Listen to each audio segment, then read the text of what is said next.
बच्चों, कैसे हैं आप सब? आशा करती हूँ आप सब अच्छे होंगे, स्वस्थ होंगे। स्वागत है आपका इस कक्षा में। आइए आज हम पढ़ते हैं व्याकरण का पाठ 13 अनेक शब्दों के लिए एक शब्द है, यानी कि वन वर्ड सब्स्टिट्यूशन। ठीक है। तो कुछ चीजें ऐसी होती हैं, हम अपनी छोटी छोटी बातों को हम अनेक शब्दों में कहते हैं, है ना?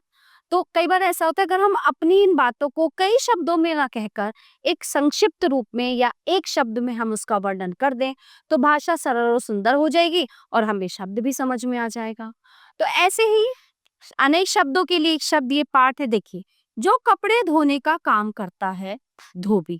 तो हम इसको ये ना कह के कि वो जो कपड़े धोने का काम करता है उसको कपड़े दे दो, अरे कपड़े धोने के काम करने वाला या कपड़े धोने वाला आ गया, तो हम उसको एक शब्द में संबोधित करते हैं, धोबी। वह स्थान जहाँ पढ़ने के लिए पुस्तकें, पुस्तकालय। जो खेती का काम करता है वो किसान होता है।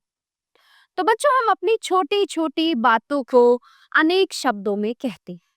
यदि हम अपनी बात को कई शब्दों की जगह केवल एक शब्द में कहें, तो बात भी आसानी से समझ में आ जाएगी और भाषा भी स्पष्ट व प्रभावशाली बन जाएगी। उपयुक्त वाक्यों में अनेक शब्दों के स्थान पर केवल एक शब्द का प्रयोग किया गया है और कही गई बात भी आसानी से समझ में आ गई है। इस प्रकार जो शब्द अनेक शब्दों के स्थान पर आकर अकेले ही पूरे अर्थ का बोध कराते हैं, अनेक शब्दों के लिए एक शब्द कहलाते हैं। ठीक है।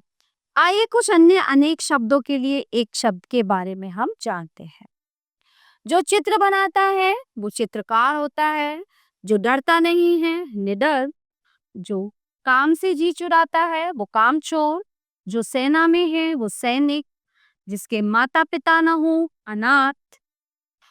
जो डरता हो वो डरपोक। जिसमें कम बल हो वो दुर्बल। तो हम इनको ऐसे ना बोल के इस एक शब्द में हम इनको बोल सकते हैं।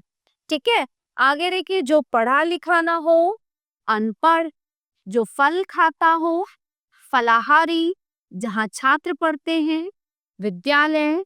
जो दूसरों के उपकार का एहसान मानता हो, कृतज्ञ। जो बहुत बोलता हो, वाचाल। जो लोगों के लिए प्रिय हो, लोकप्रिय। ठीक है। तो बच्चों, इस पाठ से हमने क्या जाना कि अनेक शब्दों के लिए एक शब्द से भाषा सुंदर व प्रभावशाली बनती है। जो शब्द अनेक शब्दों के स्थान पर आकर अकेले ही पूरे अर्थ का बोध कराते हैं, अनेक शब्दों के लिए एक शब्द कहलाते हैं। तो प्यारे बच्चों, ये पाठ यहीं पे समाप्त होता है। आशा करती हूँ आपको अच्छे से समझ आया होगा। मिलते हैं अगली कक्षा में। धन्यवाद।